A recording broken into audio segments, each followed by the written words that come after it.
up, everybody? It is your boy Dwight, aka Tyree, aka Dwight Tyree, and I am back again with an all-new video. Let's chat about it. Today we have a few things to chat about. We're gonna talk about Max B versus Jarule. So allegedly, some stuff went down this week between Max B and Jarule.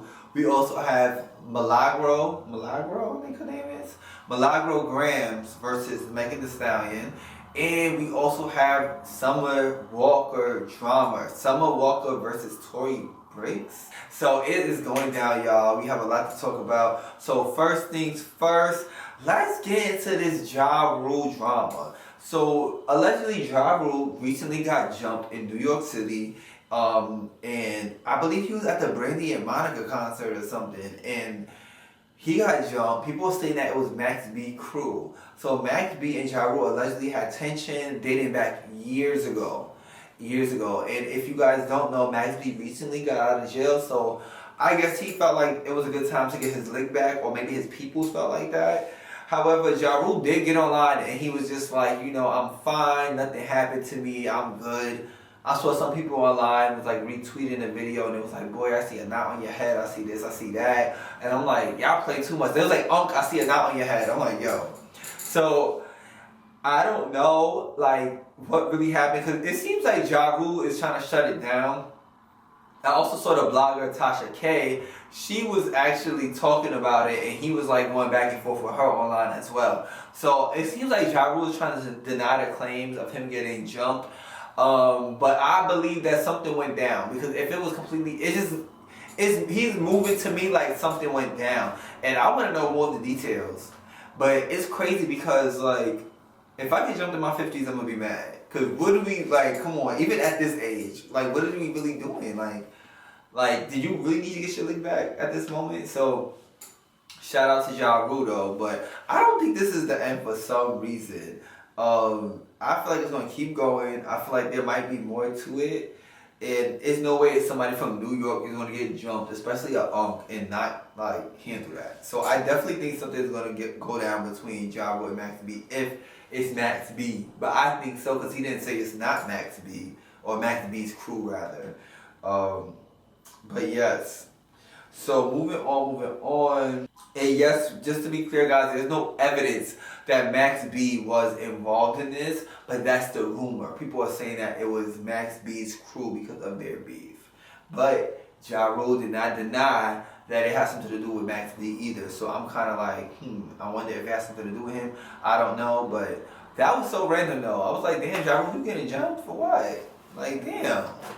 That's not nice. Also, by the way, before I move on from that topic, 50 Cent had the audacity to throw shade, because if you guys know, 50 Cent and Jarule had beef like in the early 2000s, literally like 20 years ago. So Jarule was like, oh, I saw he got slapped in his milk dud head or something along those lines. I'm like, 50 Cent, please, like, can you please get this Raising Cane's season out? Like, I don't have time for this. But I'm like, I knew he was going to say something, and I was actually surprised. I'm like, oh, Jarule didn't say anything? And then I looked online, and he did say something. So, I'm actually not surprised. But moving on, Jarule, by the way, did not respond to 50 Cent. But moving on, let's get into this Megan Thee Stallion versus Milagro case. So, Milagro Gramz and Megan Thee Stallion have been going back and forth in the court. Or rather, they've been in court. They can't go back and forth in the court. So Megan Thee Stallion and Milagro, you know, they have a case. If you guys don't know, Milagro Gramz is a blogger. She's very well known. Well, I wouldn't say very, very well known, but she's pretty popular on social media. And she's been making reports and claims about Megan Thee Stallion. And Megan Thee Stallion feels like this is affecting her. She feels like this is defamation of character. And it's been alleged that she also feels like Tory Lanez has something to do with some of the claims that she's making. People are saying that Milagro is a Tory Lanez fan, which may be also the reason why Megan Thee Stallion is taking her to court. As you guys know, Tory Lanez and Megan Thee Stallion had their situation back in, I believe it was 2020. It was 2020, 5 years ago, when she got shot. So, you know, they got a little tension there. But allegedly, Milagro is a Tory Lanez fan, so Megan believes this has something to do with Tory Lanez, the reason why she always is saying negative things about her online. So Megan Thee Stallion, you know, she did take the stand this week. She did admit that she was depressed. She claims that, you know, the things that Milagro will post made her very depressed. Allegedly, Megan Thee Stallion was like in her room crying and crying and crying for hours. Nobody would see her for hours because of the things that Milagro would say. She said it contributed heavily to her depression.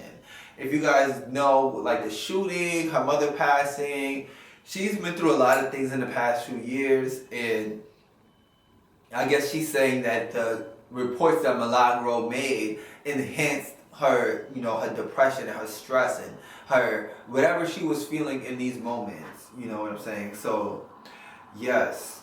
Also, I thought it was interesting because guess what, y'all? She confirmed that in her song Kiss, you know, the line that she made was about Nicki Minaj. I mean, even Stevie Wonder could see that. But she confirmed it in the court because they did ask her, and she was actually getting annoyed because they were bringing up Nicki Minaj, allegedly. And she was like, why y'all keep bringing this lady up? Yes, it was about her, okay? And like, she had like an attitude, is what people were saying when I did my research. So, yeah, so Megan Thee Stallion did confirm that it was about her. So, at first, I'm like, why are they asking her about Nicki Minaj? Like, if I was a lawyer, I'd probably be nosy trying to throw that in there. Because I'm like, that don't got nothing to do with the case. But this was why they were asking.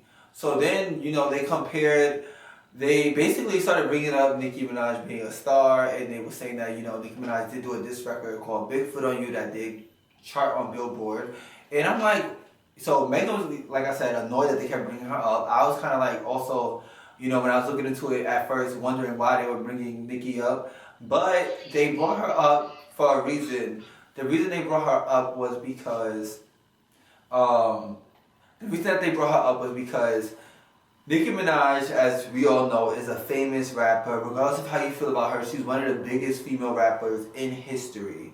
So they brought Nicki Minaj up to compare her to Milagro. So they're saying basically, if you didn't, I'll put it like this. So basically, from what we know of, Megan never really, when Nicki Minaj went on her rants about Megan never really replied to it, never really said much to her. So they were saying like, you know, Milagro, how is she affecting you if Nicki Minaj isn't? Nicki Minaj is this big star. Milagro has 40K followers on Instagram. How is this girl affecting your mental health when you have the biggest rap star in the world that hates your guts?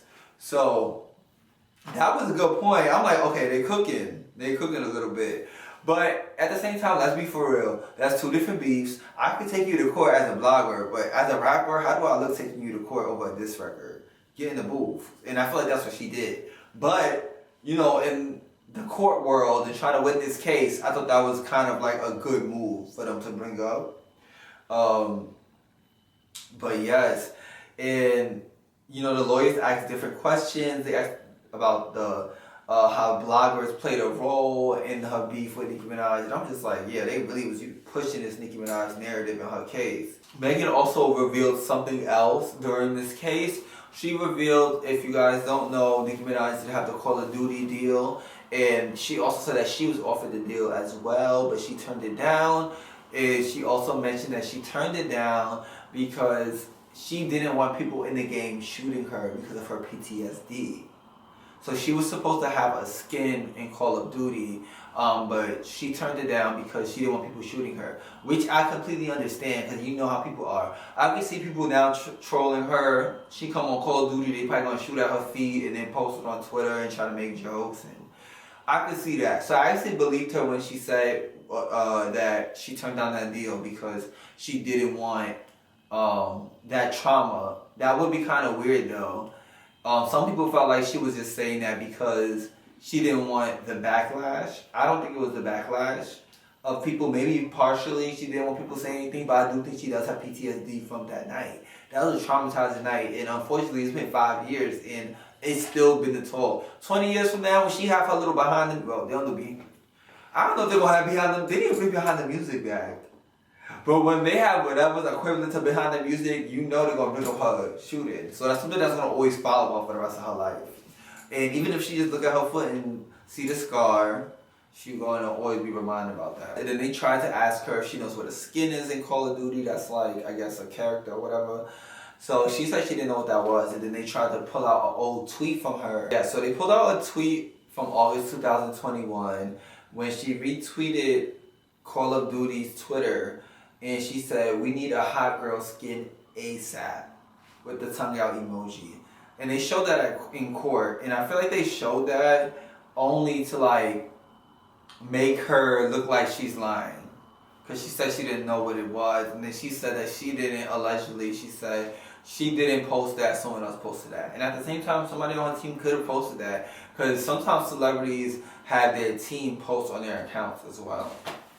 So who knows, but I'm definitely going to keep my eye and my ears open to the streets to hear what happens in this court case, because y'all know I like court cases. If I could sit in on a court case, I would. I'm nosy. So I'm interested in seeing where this goes, because you know Cardi B sued Tasha K, and Cardi B won that. So let's see if Megan wins this case.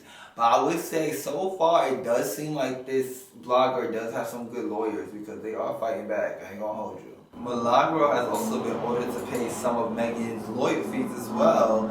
And I also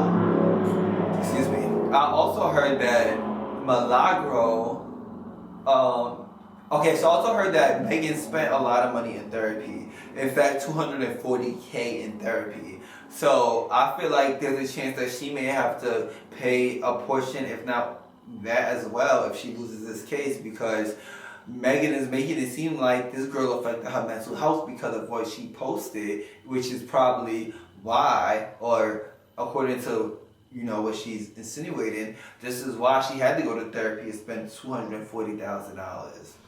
Her therapist better be good for $240K. Shit. Moving on. All right, y'all. So this just in. Kandi and Todd are no longer together. So Kandi and Todd broke up. They've been together for over a decade, and they're done now. And Kandi is not going to be on the Housewives of Atlanta. So I don't think anytime soon there's really going to be any information on it. They didn't really say much. In my opinion, at least for now, at least what it looks like they're all on like good terms. Maybe they separated nicely. They did say that they were going to co-parent and do what they have to do, but yeah, guys, they're no longer together. They're broken up. How do y'all feel? How do you feel about that? Are you upset? It's sad. Black love, man. I ain't gonna lie. I'm gonna keep it a buck. I feel like nobody stay together these days. I feel like this generation, I feel like we kind of know what we want. And I feel like once you're kind of in something for a while and that's not what you want to be in anymore, we kind of just move on. And I feel like our grandparents, y'all be saying, oh, back in the day, they was getting married. Your grandmother was getting beat and she was scared to leave. Your grandmother was getting cheated on, scared to leave. So she had a side nigga and your grandfather had a side girl. Okay?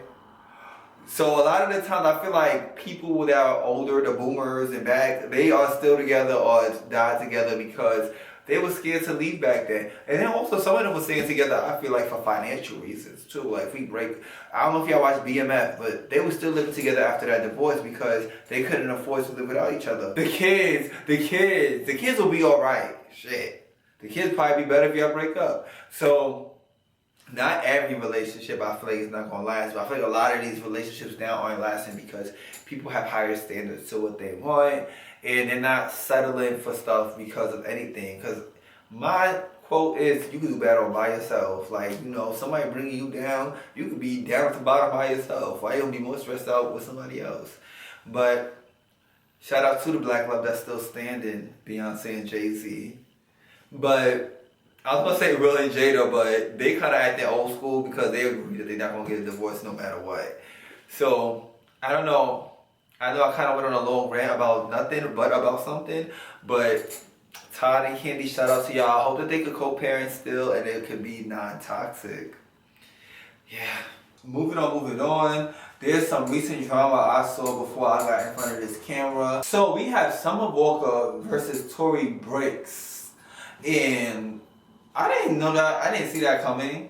I'm not gonna lie, it was super random to me as hell. But okay, so what's been going on is that Summer Walker has been messing allegedly. Is it really alleged? Because they kind of confirmed it. I just like to say alleged. But Summer Walker has been messing around with Rich the Kid, which is super random as hell. I didn't know they was messing around, but someone said that they've been messing around for a couple years. Tori Brixx, which I also didn't know. I don't know if I'm out the loop. Let me know if y'all knew about this. But Tori Brixx and Rich the Kid were in a relationship for a few years and allegedly even have kids together. Allegedly. I gotta confirm the kids, but I think they have kids together as well. It's been confirmed, ladies and gentlemen, they do have one child together, which I never knew. Like, where this kid came from? Well, them. And basically, they've been messing around. And Summer Walker and Rich the Kid been messing around. Summer said it's been a few years. Tori called her out and was basically talking about her. And Summer was so nonchalant about it. At first, I wasn't on Summer's side because I'm like, girl, why are you messing with this lady's man? And gaslighting her. So Summer Walker was kind of gaslighting her in my opinion. She kind of was just like, girl, whatever, like, yeah, you know, you the one that's not leaving him, so what? Like, I just want to be the side chick. So at first, when I saw her live or video or whatever, I was kind of like, Summer, now come on. But then after a little while, I a little bit started agreeing with her. I'm not gonna lie. I'm sorry, y'all. Y'all might not agree with me. But I was thinking like, y'all mad, like this, you mad at Summer Walker for dealing with your dude, but somebody Walker ain't made the commitment to be loyal to you. Like, that's not your friend, that's not your sister, that's not your cousin, that's not your homegirl. So, and y'all not married, so it's like, if she messed with your baby daddy, is it that bad? She only wanted to be the side chick, and she was only messing with him because he was tricking on her. So you should be mad at your baby daddy for tricking on a girl that ain't you or your child. So I feel like that's where she should be putting that energy at. But Summer Walker was just saying like that this girl be fighting allegedly over Rich the Kid and all this stuff. And Summer Walker don't care. I feel like at first I was really like, Summer, what's wrong with you? You over here talking about you over it and you still in the drama. And you making heartbreak music, you the one that's the main chick. But you know what? She probably tired of being hurt, so she want to play the other role. Which I get, I feel her. So I don't know, I kind of feel like Summer was wrong, but then at the same time it was like she was wrong, but then she wasn't wrong. Like, you know, you wrong for doing that, but at the same time she like, you know, be mad at him. He the one that made the commitment. And then she's like, you know, she was like, I would hate to be the main chick. She was like, I would hate to make up to him every day. I don't want him. I was like, yo. Like, she kind of just playing her, like, yo, this who you want. She's like, you only mad at me because I'm famous. He fucking everybody. And I was just like, damn, like, I hope you protect yourself if he's sleeping with everybody. However, comma, you made a good point. If he's sleeping around with everybody, why you mad at me? Because I'm the most popular one? Like, that's how I kind of feel. Because I kind of just feel like that sometimes. Like, it's like if you deal with somebody let me know what y'all think. If you deal with somebody that's in a relationship, if you mess with somebody and you know they're in a relationship, however, you don't know this person that they're in a relationship with, they're not your friend, they're not married, they're not your cousin, your sister, your brother, whatever, they're none of those things, but you know they're in a relationship, you only want one thing from them. You don't want to be the main, you only want one thing. You on the same time and they on. Are you wrong for still messing with them? I feel like you kind of wrong, but not all the way. Because I feel like the person wrong is the person that's in the relationship. Because they made the commitment to be with this person and not cheat on them. You ain't made the commitment. It would be nice if you didn't do that, but are you really wrong? I feel like you're a little bit wrong, but the other person in the relationship is more wrong. Anyways, speaking of Summer Walker, y'all, by the way, let me know what y'all think about that. I really want to know y'all opinions. But speaking of Summer Walker, I got a song of the week for you guys. But first, I do want to shout out Wale, because Wale did come out with an album. I did not hear the whole entire album, I'm not going to even hold y'all. But I did hear some of it. One of my friends was playing it, and I actually was vibing with it. And I was like, okay, Wale, this is a nice album. But he got a song called Watching Us by Leon Thomas. That's really good. And a song called Like I. That's also really good. I only heard 4 songs from the album, but I liked every song I heard, so I might get more into it this weekend. But that's not the song of the week. The song of the week is No by Summer Walker. Shout out to Summer Walker because No by Summer Walker is inspired by and kind of like a remix to or a remake. Yeah, a remake to. Sorry, y'all. I was sipping earlier, but No is like a remake to the song Yes by Beyonce. So if you grew up in the early 2000s, you a 90s baby or whatever, you may remember the song Yes by Beyonce, Dangerously in Love album, her first solo album. And this is kind of like a remake, kind of like a spin to it. She also throws in a little kind of like No, No, No, you know, that song with Destiny's Child. She kind of does a little spin with that as well. But definitely check that out if you didn't hear it yet. Her album was good. I do still feel like her first album is her best album, but I did enjoy this album. Like I said, No is a song of the week, but I also did enjoy Robbed You, Go Girl was really good, 1-800-Heartbreak, of course Heart of a Woman, Number One I really, really like with Brent Faiyaz. So definitely check that out. And have a good day. Peace out. And yeah. Bye y'all.